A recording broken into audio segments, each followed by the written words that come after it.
was founded in the 1950s and has since just been a campus ministry that seeks to, they kind of have what they call the 3 A's. It's about alive walks with Christ, authentic relationships with God, and advancing the gospel. And so that's what they go for. And right away, it was really easy to see their authentic relationships. I later learned that TD, my RA, was actually the MC for CRU on Tuesday nights. And so it was really easy to get connected just with a friend that was a big figure in CRU. I got to meet a lot of cool guys that became some of my closest friends on campus. I was able to just get involved. We did a lot of studying together. This is a competition we did. It was a cooking competition using only ramen noodles and one secret ingredient. So here's some guys testing those. And so we just had a lot of fun together. We had a lightsaber fight to celebrate the new Star Wars coming out. We celebrated TD's birthday by buying a bunch of chicken nuggets, dressing up in suits, and going to the countryside and eating chicken nuggets. And so just a lot of ridiculous fun with these guys. I consider every one of these guys just a brother, and it's just a lot of great fun. But on top of that, they encouraged us to advance the gospel and to bring the gospel to other people. And so this is a group of people after my freshman year down there in the front. These guys and myself, we all went to North Myrtle Beach for the summer to just to bring the gospel to people who most of the people there were just fresh out of high school, and they were just going to spend one last summer with their high school friends partying and drinking. And it's just a great opportunity to bring the gospel to people who are looking for satisfaction in different places. And so we began our long trek down, piled in 2 cars, and this is right as we were seeing Myrtle Beach. These are some of the people I met down there. There's about 81 of us with the program altogether. And we just got to share the gospel with tons of people. This guy here and right there, this is Rami and Majdi, and they were actually work exchange students from Jordan at the time. And we got to see them a lot just because they actually lived down there, whereas most people were just there for a week. And we got to share the gospel with them, and they're very deep in Muslim beliefs, and they practice it quite a bit, but they were able to listen, and we were able to share what we believe. And I have confidence that these guys really had seeds planted on that summer. And that's just one example of just literally thousands of people that got to hear the gospel through what God did with us that summer, and me and the 80 other students down there.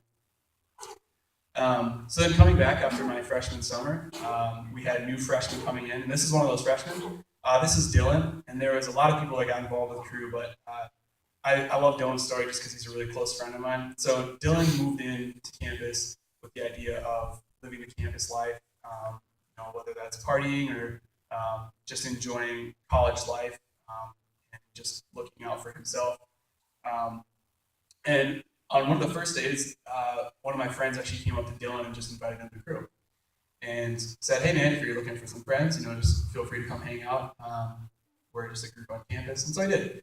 And he's the one in the back in the middle there. He had a blast, and he hung out with us quite a bit. He would play a lot of games. DSU's into games a lot, whether it's board games or card games. They love your games. And so he fit right in. He loved hanging out with us. And through that, he ended up accepting Christ. And so he's joined Bible studies with CRU. And over the last, he just finished up a sophomore year. And so the last 2 years, I've been able to see him grow from probably being what he would consider either an atheist or agnostic to somebody who's willing to go and try new things for Christ. And so this is a picture of me over here on the left, and then this is a guy who's in a Bible study that I led. His name is Daniel. This is Dylan. These are 2 of Daniel's friends. And this is down in Panama City Beach. This was for spring break. And we went down there looking for ways to share the gospel, similar to like North Myrtle Beach. And we just said, "Hey, Dylan, Daniel, do you guys want to come and share the gospel over spring break?" And both of them were still relatively new believers. They had never shared their faith in just a literal conversation sense.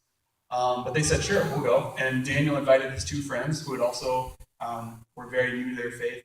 And so they just kind of put their pride and their dignity on the line and said, "Yeah, we'll go." And so we roomed together, and every morning we would get in the Word, and then every afternoon we'd go out on the beach and be able to share the gospel with people who were there to party. And after a whole week of sharing the gospel, they got to see people come to Christ, God using them, and they got got to go back to their campuses, and they've been sharing their faith on their own, and it's been great to see. This guy right here, his name is Devin. He actually called up his little brother, who was also not a believer, and just said, "Hey, Christ matters a lot to me, and I was wondering if you want to talk about it." And his little brother responded with, "I've been really wanting to learn more about Christ, and I think God sent you to Panama City to do that." And so it's been amazing to see what God's done in these four guys' life. They'll all be at DSU next semester, and so I'm really excited to be able to continue that friendship with them. Yeah, there's some pictures of people sharing out on the beach at PCV. They just look like postcards. It's a really beautiful place. And so we use different ways to share the gospel. This is through like pictures. But ultimately, we just end up sharing, like Jesus died for you, just the gospel. And it's amazing to see how people are actually really interested in hearing it despite any nervousness that we have. So that kind of leads me to what I've been doing this past year. So depending on how familiar you are with my life, last summer I was going to go to a large country, East Asia. We just refer to it as East Asia just to protect the people in the country. It's not Canada, don't worry. We just took this as a joke. But through a complication with my passport and visas, I wasn't able to go because I couldn't get it renewed quickly enough. And so that was disappointing to not be able to go kind of last minute. I ended up having an amazing summer. God led me to a camp in northern Minnesota where I got to lead trips into the Boundary Waters and canoe trips and share the gospel with kids that way. And it was great.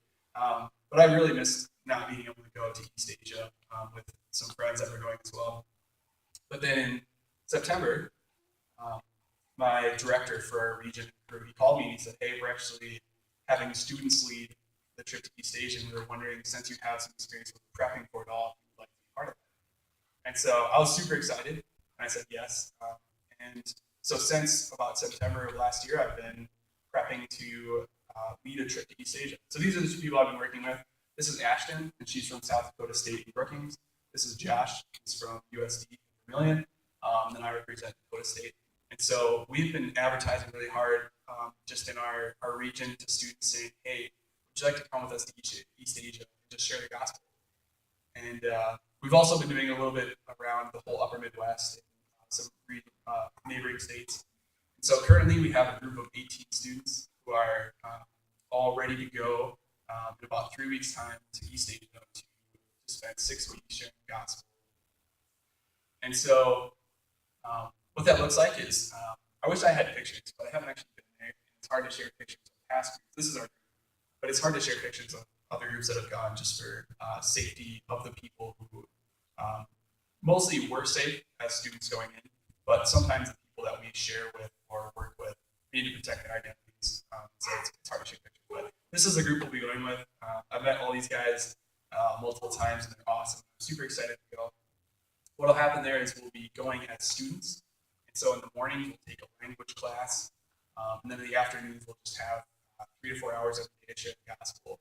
And it's amazing to see the culture over there because we'll be going to an area that doesn't have a lot of American influence in terms of people visiting or tourists.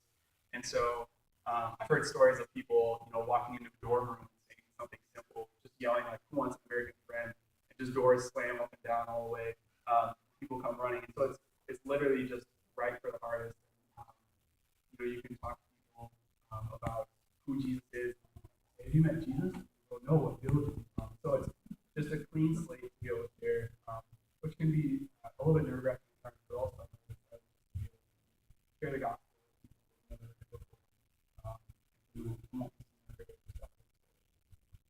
And so, so we'll split up in teams every day. Go out. The first time we meet somebody, we know them, hang out, talk about what they believe. There's not much of a language barrier because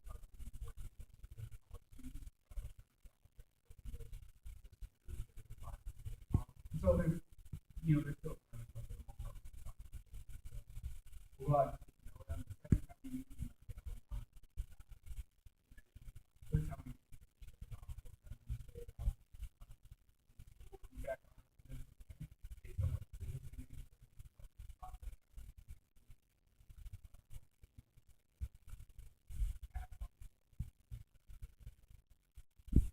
So CRU had CRU a pretty big presence, and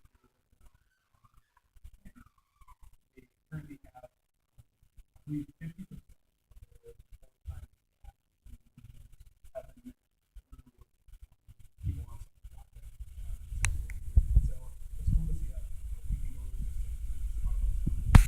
and just talk to people and have conversations and leave a permanent impact on a country of people who have never heard the gospel, and build up leaders even that will continue the ministry. So it's been amazing to see that I'll be going to just part of a ministry that's been going on for hundreds of thousands of years, and so since Jesus left. And so I'm really excited to be leading with these guys. Like I said, we leave in 3 weeks, and we'll be leaving out of Chicago, flying over and flying back, and hopefully being able to come back and just share some amazing stories with you guys. Are there any questions at this point? Like, just How long will you be for 6 weeks. So it'll be 1 month, 2 weeks. 6 weeks. 1 month, 2 weeks. Exactly. Does CRU stand for something? No, CRU doesn't stand for anything. That is really confusing. Day to We say that day. way too often. That's legit. Any other questions?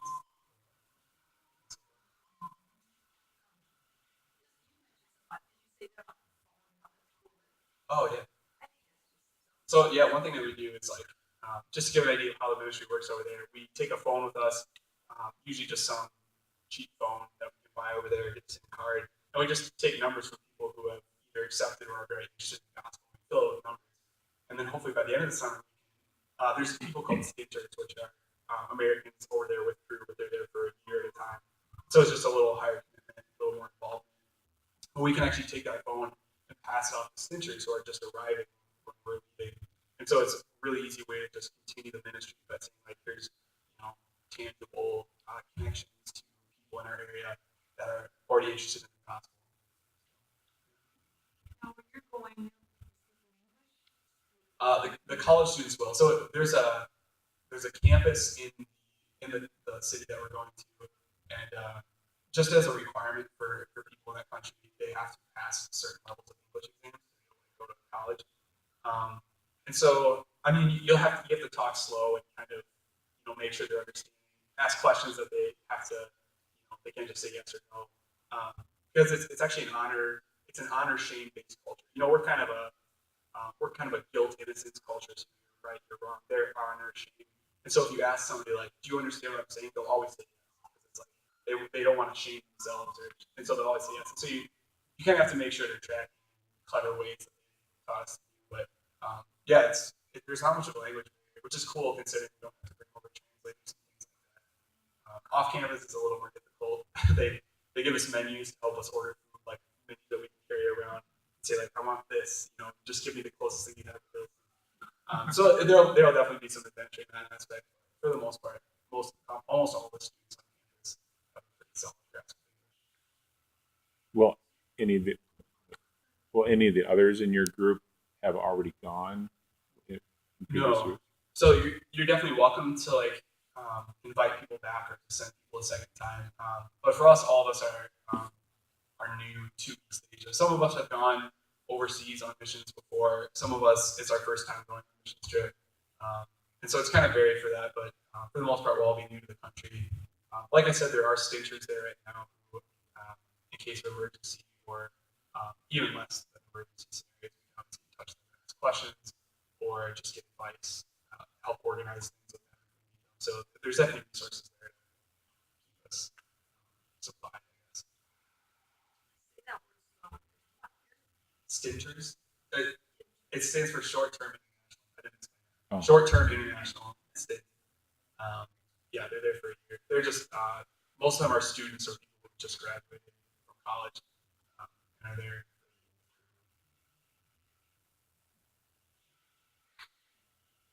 You want to talk about your long-term plans with CRU?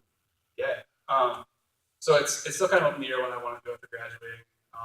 I'm a math education major, and so there's a lot of good reasons to just stay and teach, and which is something that I would really enjoy. But one thing that really sparked my interest as well is It's called the Jesus Film Project. I wish I had some pictures or something to share. Our church actually supports two people, Jesus Film, Justin and Neil Larson. So they come once in a while and give updates. But essentially, how the ministry works is they have travel teams. They take a DVD of an old film called the Jesus Film, which just shares the gospel pretty straightforward by showing the life of Jesus. And they just go into a country and find translators, find voice actors, and just dub it over to their language. So they're usually there for anywhere from 2 weeks to a month, depending on how difficult it is to get the recording done. And then they just dub over the video, they pass it off to another team who goes in and uses the video to share the gospel. And so they have it recorded in, I believe it's like 1,800 languages or something like that. It's by far like the most translated video of all time. Many places you show the video and it's the first time you've ever seen